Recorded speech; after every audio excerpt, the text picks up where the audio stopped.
tiba-tiba berat banget, badan aku berat banget. Di depan tuh jarak segini, itu ada yang nindihin aku. Aku belum tidur baru matiin lampu cepat gitu. Itu di depan jarak seberapa ya, sejengkal ya berarti. Ada tamu tidur di kamar tamu. Itu dia diseret, nggak boleh tidur di situ. Digoyang-goyang tempat tidurnya.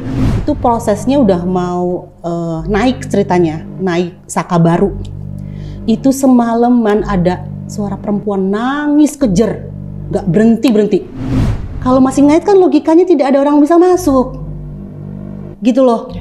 Itu saya saking penasarannya karena saya denger banget orang di dalam jebar tuh, aku buka, kamar mandi buka, itu kering. Habis saya langsung lari.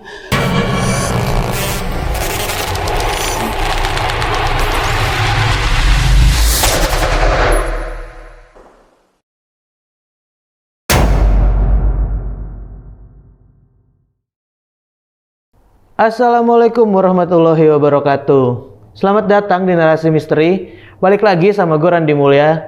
Dan seperti biasanya nih, gue mendatangkan salah seorang narasumber yang punya pengalaman di luar nalar. Dan kali ini narasumber kita, dia tinggal di satu rumah yang mana setiap harinya selalu ada gangguan-gangguan, berawal dari kakeknya yang meninggal sampai akhirnya dia kuliah. Dan kita langsung tanya aja narasumber kita yang kali ini. Halo Mbak Ani. Halo. Sehat ya? Alhamdulillah sehat. Mbak Ani, sedikit nanya nih tentang yang Mbak Ani alamin. Ini Mbak Ani alamin di rumah yang udah Mbak Ani tinggalin berapa lama, Mbak? Sebenarnya tuh rumah lama, cuma aku di situ tuh sekitar 10 tahun. 10 tahun di sana? Mau SMP sampai selesai kuliah. Oh, ini segitu banyak gangguannya ya? Boleh ini nggak sih Mbak kasih kisi-kisi sedikit nih buat teman-teman gangguan-gangguan yang Mbak alami ini sama Mbak doang atau sama keluarga yang lain juga mengalami hal yang sama? Sebenarnya gini, kalau ada adik saya juga ngalamin, cuma mereka nggak berani speak up gitu loh. Oh. Karena mungkin biar pada nggak takut. Nah gitu kan biasanya gitu ya. Jadi yang paling rame aku aja sih. Oh, tapi ujung-ujungnya adik-adik Mbak ini jadinya ngomong sampai kekumpulan nih informasi ini. Ngomongnya juga belum lama-lama ini malah. Oh. Karena mereka apa ya, nggak mau, pada takut gitu. Paling aku yang paling rame sih aku. Paling banyak Mbak alamin tuh ya. Jadi aku yang kok gini sih, kok gitu sih gitu. Aku ngalamin ini loh gitu. Iya. Oke, tahan dulu Mbak ceritanya. Okay. Nah, buat teman-teman, lo tungguin cerita dari Mbak Ani kali ini, tonton videonya sampai habis. Dan buat teman-teman yang punya pengalaman juga, lo bisa ceritain ke Narasi Misteri. Tinggal DM ke Instagramnya Narasi Misteri atau klik link yang ada di deskripsi di bawah. Dan di sepanjang video ini akan ada atwak-atwak yang digambarkan langsung oleh timnya Narasi Misteri tentang sosok-sosok apa aja yang dilihat dan apa yang terjadi di sana yang dialami oleh Mbak Ani. Dan jangan lupa follow akun TikTok Narasi Misteri karena ada konten-konten yang berbeda dari YouTube dan Instagram. Ya udah, kita nggak usah lama-lama lagi, kita langsung dengerin pengalaman dari Mbak Ani kali ini. Karena di dunia ini bukan cuma kita yang nempatin.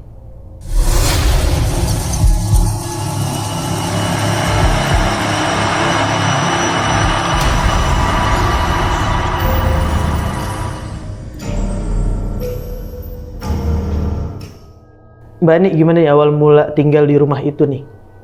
Awal mula, aku tinggal di sana itu di sebuah desa, itu di kaki Gunung Slamet, gitu.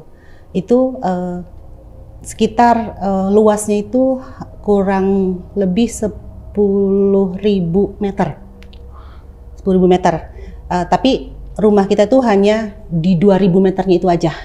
Karena model rumahnya itu rumah seperti zaman Belanda, yang rumah utama ada kamar mandi di luar, terus di sebelah kiri itu ada dapur yang besarnya hampir setengah rumah utama, yang kamar mandinya seperempatnya dapur, terus di paling belakang itu ada bangunan gedung gudang untuk penyimpanan barang-barang, itu juga besar juga gitu. Dan terus terang sih kalau untuk tetangga agak jauh, maksudnya dibatasin sama kebun dulu, kebun baru ada tetangga gitu. Terus di sebelah kanan kita juga tidak ada tetangga karena kali sungai yang besar itu. Jadi kita memang seperti tidak punya tetangga gitu loh. Kemudian pada saat saya SMP kelas 1 itu kakek meninggal. Kakek meninggal itu awal saya mulai bisa ada yang aneh-aneh gitu loh. Padahal sebelum-belumnya nggak pernah sama sekali dan nggak bisa ngerasain apa-apa gitu, bisa aja. Tuh kejadiannya itu kakek meninggal itu malamnya, siang dikubur itu malamnya saya benar-benar ngelihat beliau datang. Fisiknya sama seperti aktivitasnya dia kayak kalau misalnya mau ke kebun, karena dia pakai topi besar, terus sambil ngelinting itu loh Mas, rokok lintingan itu, dan itu baunya saya hafal banget, gitu loh. Itu jam berapa saya lupa, tapi tengah malam sih. Sebelumnya memang ditandai sama lolongan anjing, karena kan kita punya anjing itu banyak di rumah, tapi untuk jaga kebun ya, gitu kan. Karena penjaga kebun sama yang bantu-bantu masak kan mereka pulang. Jadi kita memang hanya keluarga inti saja yang tinggal di situ gitu. Jadi memang sepi. Jadi lolongan anjing itu yang panjang, kemudian tiba-tiba mencium bau rokok lintingan itu kan khas banget gitu ya. Terus saya coba bangun karena saya nggak bisa tidur memang, karena saya masih ngerasa sedih ditinggal kakek gitu kan, karena memang deket banget gitu. Aku bangun tapi pelan-pelan karena pingin tahu ini bau dari mana sih gitu. Aku bangun, aku coba ngintip ke posisinya itu karena baunya di depan, jadi aku ke depan gitu. Itu bener melihat kakek itu lagi duduk di kursi goyangnya dia sambil rokok itu.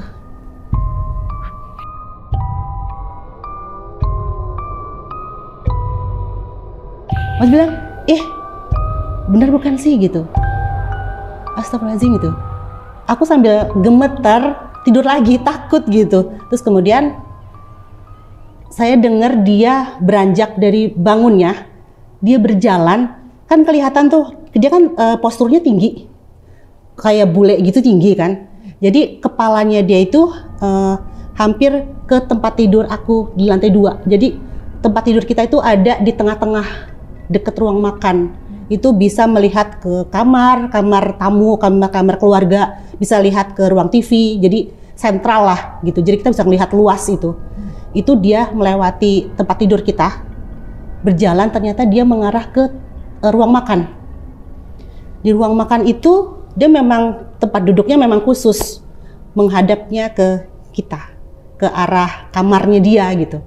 Dia tarik kursi dan itu jelas banget bunyi kecrak gitu. Dia duduk makan, tapi piringnya itu tidak ada makanannya.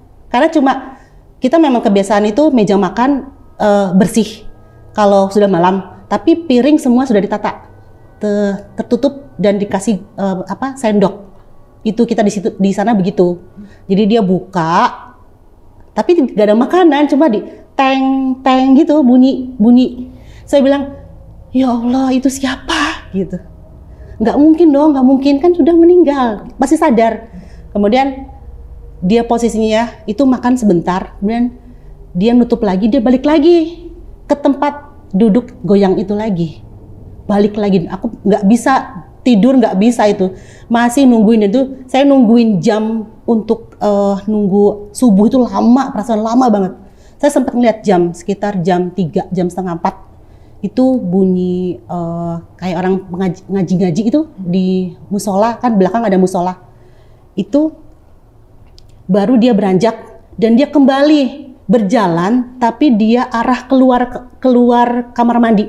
Samping kamar mandi itu ada pintu, tapi arah keluar, arah ke sungai. Dan itu bertepatan sebelum subuh sih. Terus apa lagi yang terjadi di sana Mbak? Yang Mbak alamin dan orang rumah alamin?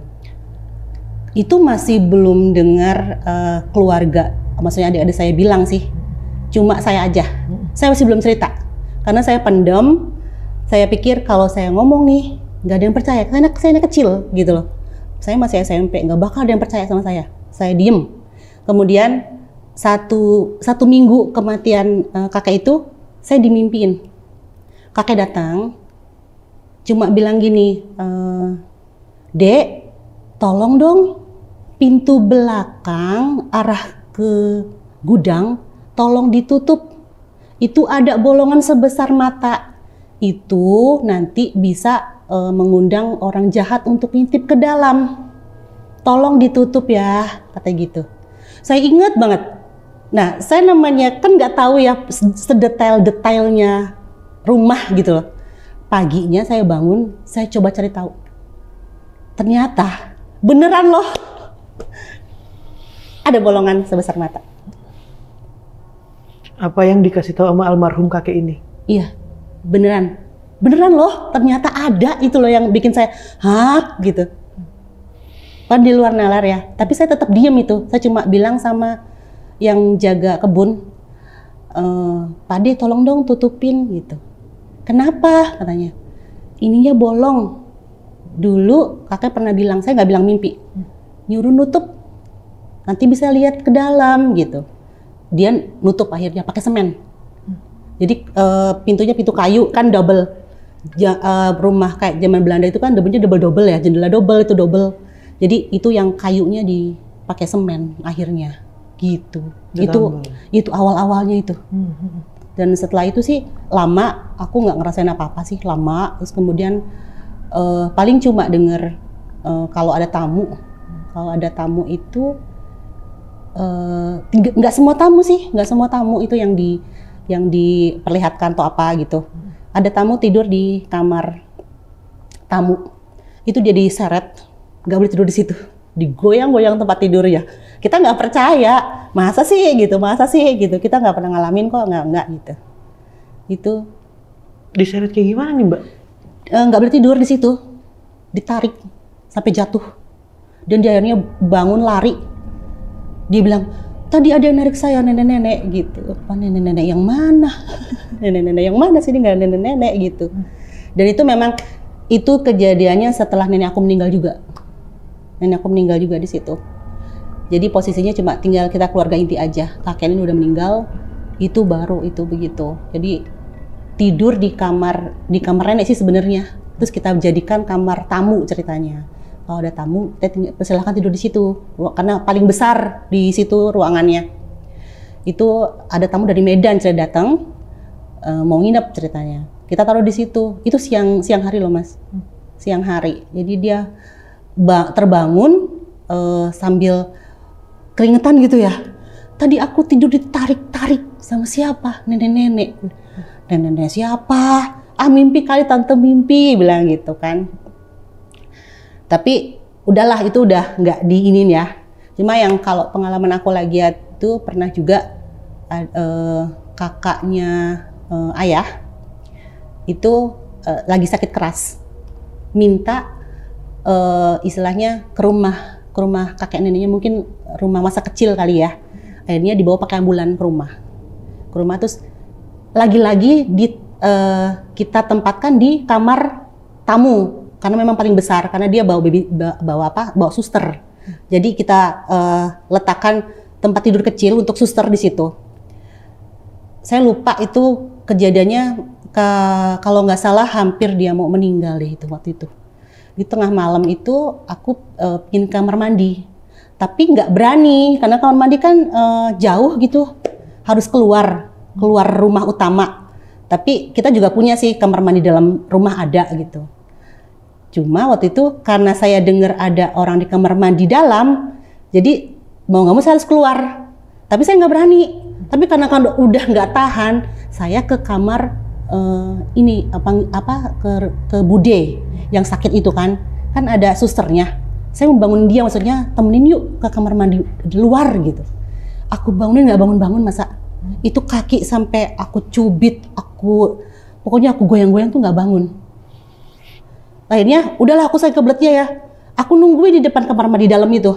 Kamar mandi dalam itu posisinya itu dihimpit sama kamar utama sama kamar bapak ibu saya. Jadi di tengah-tengah. Kalau kamar aku kan di belakang.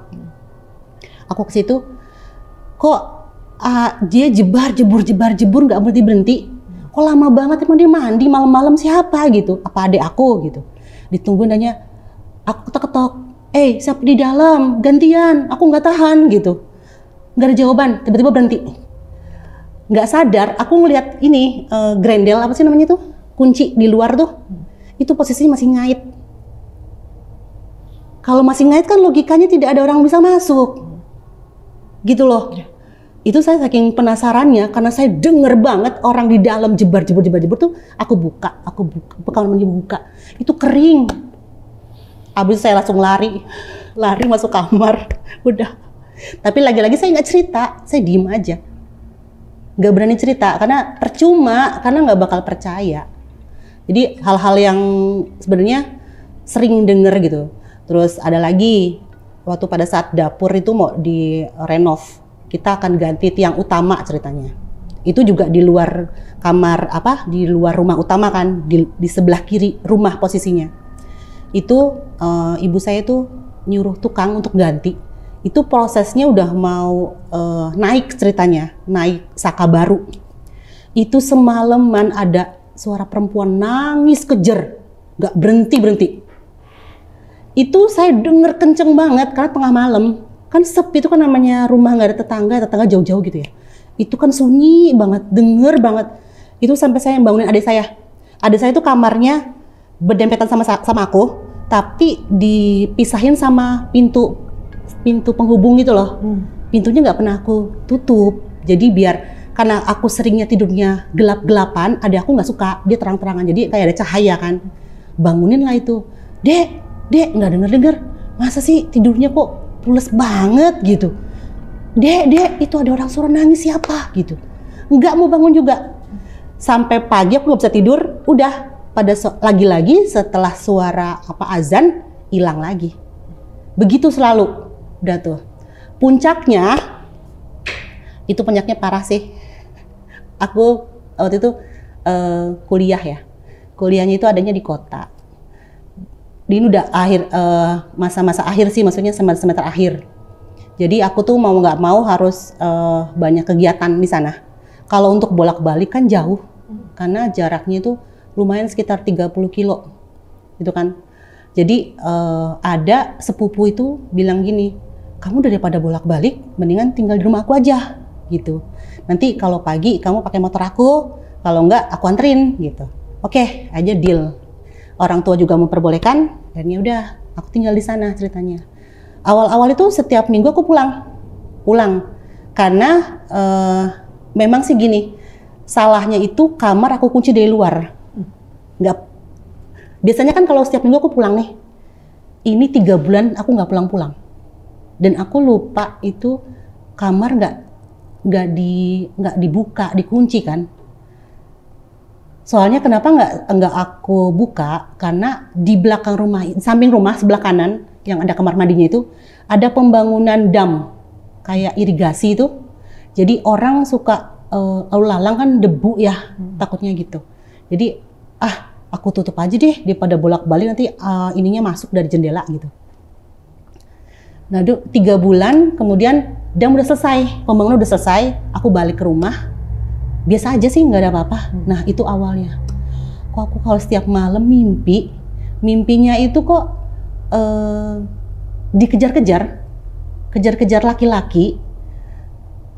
Itu apa ya? Posisinya itu kayak di bukit-bukit. Naik turun. Dia mau megang, tapi aku lepas. Dia cuma bilang, sini, tapi aku nolak, nggak mau, terus lari gitu. Itu seminggu, 2 minggu, 3 minggu gitu. Terus sampai akhirnya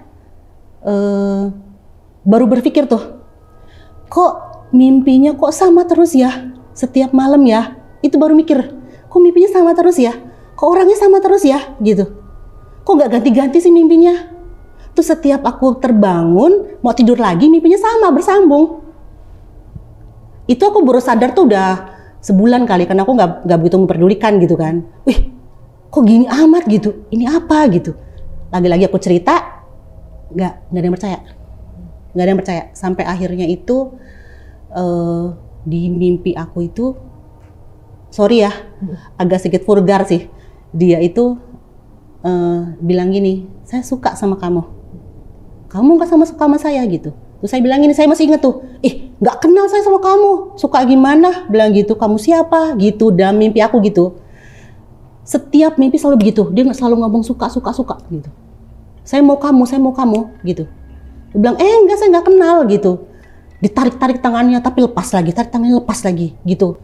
Sampai akhirnya itu ada teman di kampus bilang gini, dia anak Aceh tuh waktu itu. Dia yang teman deket sih, teman grup belajar gitu. Kok kamu kurus banget sih gitu. Terus baru aku cerita. Akhirnya dia ngasih solusi. Coba deh kamu kalau tidur berdoa. Ya udah gitu ya. Mau gimana lagi? Aku nggak ngerti ini kenapa gitu. Ya udah, solusinya kamu setiap malam jangan tidur. Jadi aku kalau malam nggak pernah tidur mas. Setiap malam nggak pernah tidur. Jadi dia nyaranin aku tuh tidurnya kalau mau subuh baru tidur. Kalau kamu takut mimpinya berulang itu. Terus sampainya tuh nggak terasa 1 tahun.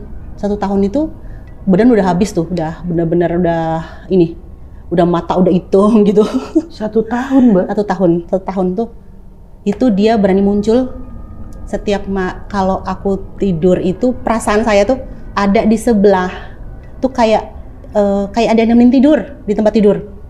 Cuma ini apa sih gitu. Tapi masih logikanya masih jalan. Kok gulingnya besar banget sih gitu. Kok anget gitu.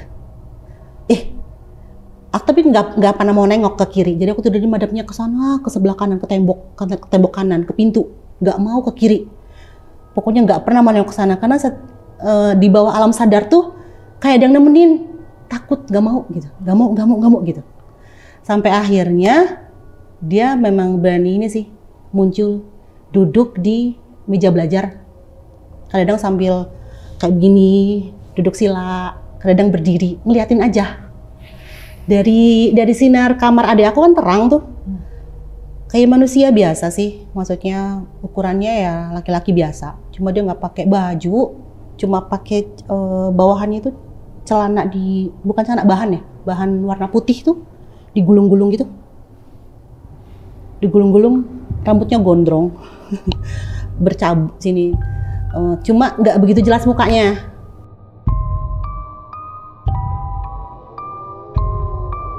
Cuma aku ngelihat, ya kayak gitulah bentuknya gitu, laki-laki. Aku pikir mimpi kali gitu. Kemudian itu berjalan sampai mau 1,5 tahun waktu itu. 1,5 tahun. Nah itu puncaknya sih memang.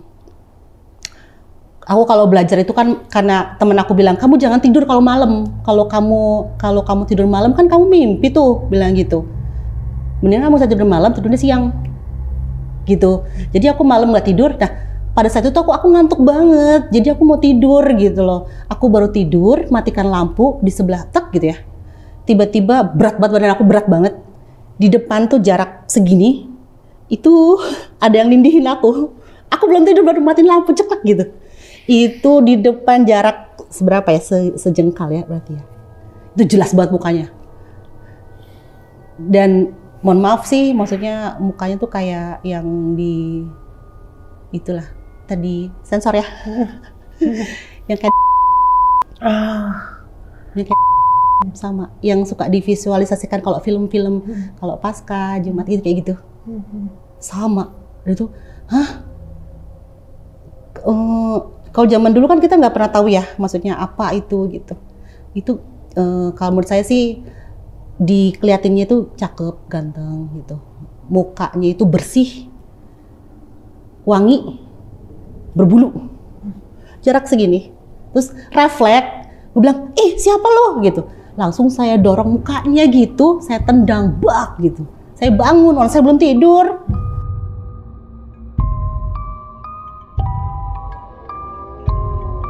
bangun langsung nyalain lampu, langsung nengok ke kolong, nggak ada apa-apa, tapi itu benernya karena berat, dia nindihin aku gitu, jarak segini, gitu. Itu puncaknya di situ. Akhirnya aku lupa itu berapa lama, ada kakak ibu datang, kakak bapak datang terus tanya, kok kamu kurus cerita lah. Terus akhirnya dia gregetan gitu ya. Kok kamu nggak pernah bilang, katanya gitu. Nggak ada yang percaya gitu. Akhirnya dia pergi. Aku nggak tahu dia pergi kemana. Dia baru datang dari Jakarta tuh ceritanya. Tapi dia pergi lagi.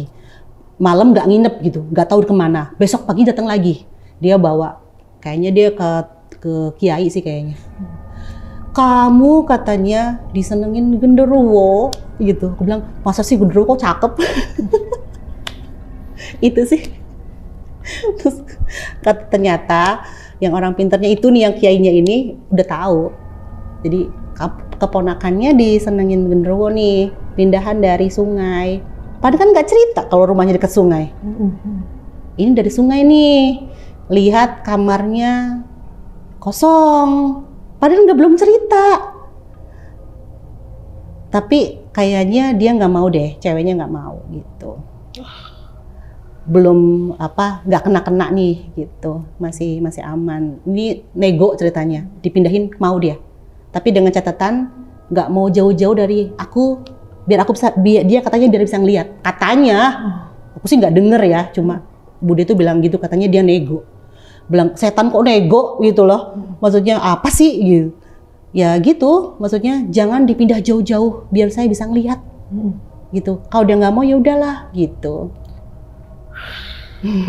Ini terakhir dari kejadian yang mimpi setahun setengah ini. Iya, berhenti. itu. Berarti mimpinya itu setahun nih Mbak, sisanya itu yang setengah tahun ini sebelum tidur udah ada sosok-sosok itu yang berani muncul karena aku udah nggak mau tidur malam. Tidurnya tuh subuh, kalau udah azan tuh aku baru tidur. Karena anjuran teman tadi ya? Karena temen udah kalau kayak gini caranya lu abis, kalau kayak gini mimpi, kalau percuma tidur kan ngos-ngosan kalau gitu. Kayak orang abis lari lu katanya gitu. Udah lu mendingan tidur pagi deh, abis subuh kan istilahnya udah matahari udah itu tuh. Udah deh lu tidur deh, ntar lu mau berangkat kuliah atau nggak berangkat gitu. Lu kan di sini bisa tidur nih kalau siang gitu, di kos-kosan gitu. Tapi kan kualitasnya tetap beda ya, kayak tidur di siang masih harus ada aktivitas lagi. Iya. Jadi tidurnya cuma sebentar. Habis sih badan aku habis. Di situ kurus tuh karena setiap hari ngerasain hal yang kayak gitu ya. Iya, cuma lucunya kok mimpinya sama gitu. Orangnya sampai sama. Mbak Ani tendang sampai Mbak Ani nyari ke kolong, berarti emang fisiknya sejelas itu ya? Jelas banget. Karena ada sinar cahaya dari kamar adik. Yang pintunya selalu kebuka itu? Kan aku buka memang. Aku memang kalau tidur memang mati lampu karena nggak bisa kan. Cuma tetap ada cahaya karena kamar adik aku kan terang. Kelihatan banget. Berarti nyari ke bawah itu ngelihat apa? Ngelihat kakinya masih ada di mana? Nggak ada, kosong plong. Nggak ada, kosong. Makanya aku bingung lari kemana. Dan yang Mbak Ani rasain apa pas dorong mukanya itu? Berasa muka? Berasa. Seperti jenggot tuh. Kerasa di tangan aku kasar gitu. Kenceng banget aku sambil nendang. Pak gitu. Terus dia kepelanting ke belakang. Aku tanganku refleks ke belakang karena kan saklarnya di belakang kepala. Cek, nyala, udah nggak ada. Langsung aku nengok ke bawah. Tuh nggak ada apa-apa. Saya sampai ngomong gini, kamu beraninya gelap-gelapan, aku bilang gitu. Aku sampai bilang gitu, kalau berani sekarang keluar. Tapi nggak keluar. Udah itu terakhir dia muncul tuh terakhir. Dia nggak muncul. Dan nggak muncul fisik ya. Mbak Ani selalu ngeliat di saat lampu udah dimatiin terus. Iya. Bukan terang, makanya ibu suka bilang, makanya tuh kalau tidur lampunya dinyalain gitu. Bilang, ya nggak gitu, maksudnya memang kan kalau ada ilmu fisikanya tuh. Kalau tidur tuh bagusnya kesehatan juga bilang gitu kan, mati lampu gitu, biar enak tidurnya kan. Itu ada zat apa sih, karbon ya, apa sih itu. Ya jadi ya kayak tidur malam tidur siang kan beda ya, kalau gelap lebih kualitas tidurnya gitu ya. Nah itu kan maksudnya aku gitu, nggak silau juga gitu. Iya. Tapi itu terakhir sih, dia habis aku tendang gitu, dia udah nggak muncul lagi. Udah nggak ada lagi, sampai akhirnya Bude yang tadi datang. Terus dia Pak Hajinya itu mindahin ke depan rumah, ada di pohon apa, dia bilang, aku sih nggak peduli itu, pokoknya setelah itu sih memang udah nggak muncul lagi dia, nggak gangguin lagi. Cuman tetap nggak mau jauh-jauh dari Mbak Aninya. Iya, dan hebatnya udah nggak mimpi-mimpi itu lagi. Langsung pules itu tidur. Tapi di saat Mbak Ani yang awal-awal tinggal di sana, yang waktu masih ada kakek dan kakek almarhum, nenek almarhum, sosok yang ini belum ada? Nggak ada apa-apa. Nggak ada? Nggak, terus aku juga nggak bisa ngerasain apa-apa. Maksudnya nggak pernah yang aneh-aneh, nggak pernah. Oh berarti sosok yang di saat matiin lampu ini, itu emang tiba-tiba nongol di saat Mbak Ani udah kuliah gitu aja? Iya, karena itu ada pembangunan irigasi. Iya yang tadi itu ya? Nah itu, jadi dia pindahan. Jadi dia kayaknya dia tuh percaya atau nggak percaya, kalau itu kan pasti ada ya. Dia tuh katanya berdiam diri tuh di sebuah pohon randu, kalau randu tuh kapas ya, kapuk. Nah itu ditebang ceritanya, karena dia buat saluran itunya kan menghambat, jadi ditebang gitu. Nah itu pindah lah ceritanya, kan nggak jauh jaraknya. Tergusur dianya. Tergusur, terus dia nyari posisi yang aman di mana nih gitu, yang nyaman di mana nih. Kebetulan kamar aku lah itu yang 3 bulan nggak pernah dibuka. Oh, Kan dikunci sama aku dari luar. Dan aku lupa nggak ngasih kunci buat dibersihin gitu loh. Misalkan kan aku pikir seminggu sekali juga aku pulang. Ternyata ini aku nggak pulang-pulang. Gitu. Itu jadi awalnya balik-balik sih. udah ada sosok itulah di sana. Yang jadinya mimpi setahun ini Iya itu. bersambung itu gimana rasanya tuh Mbak? Ya pokoknya setiap tidur pejamin mata itu udah pulas gitu ya, mimpinya itu sama di sebuah bukit gitu. Berulang hal yang sama atau benar-benar berlanjut nih hari-harinya kalau di mimpi? Lupa sih, cuma yang aku inget itu setiap tidur mimpinya ketemu orang yang itu lagi. Tempatnya beda-beda, cuma perbukitan gitu loh, hutan-hutan. Suasana yang sama. Suasananya kayak gitu, cuma kan nggak hafal ya, maksudnya cuma yang aku lihat tuh cuma pohon-pohon, terus naik bukit, naik gunung, terus turun lagi lewat sungai gitu. Berarti beneran gak ada istirahatnya dong kalau gitu ya? Nggak ada. Jadi kalau aku di sadarnya aktivitas, mimpinya masih dengan aktivitas lagi, tapi dan itu kayak real dan berlanjut ya? Iya. Terus kalau sadar gitu terus tidur lagi gitu, kan bisanya haus gitu, capek kan? Minum, tidur lagi, ketemu lagi, tempat tadi lagi gitu. Itu setiap hari, setiap malam. Tapi lagi-lagi aku nggak pernah cerita, diem aja. Karena aku pernah cerita, kata ibu, kamu kalau mau tidur berdoa dong. Gitu aja, jadi solusinya. Tapi ternyata kemarin belum lama ini cerita, sebenarnya sih kayak adik-adik aku itu juga denger, juga lihat. Ibu aku juga sama, cuma kita semua meredam. Biar nggak pada takut, terus ya udah kita mau kemana lagi sih gitu. Maksudnya memang sih yang rame aku yang selalu aduh gini gimana sih aku gini, aku harus gimana gitu. Cuma aku aja sih, adik-adik aku semua diem. Semuanya diem ya? Diem, padahal mereka apapun yang dialamin semuanya nggak disebutin ya? Enggak, itu ya mungkin mereka juga banyak dialamin, tapi kalau disebutin juga nggak semuanya disebutin gitu ya? Iya, padahal ada aku juga kalau pulang kan malam gitu ya. Yang katanya dia dibukain pintu sama ibu aku, padahal itu ibu aku nggak bukain pintu. Katanya tumben banget ibu aku kok nggak marah-marah. Biasanya kalau pulang malam marah-marah. Kok ini diem aja. Pagi-pagi, kamu udah pulang, jam berapa pulang? Katanya gitu. Jam 1 kan dibukain pintu semalam. Nggak mungkin lah. Mau ibu marahin kamu sampai habis, katanya gitu. Dia mikir, semalam bukan itu siapa? Ini waktu ibu masih ada ya?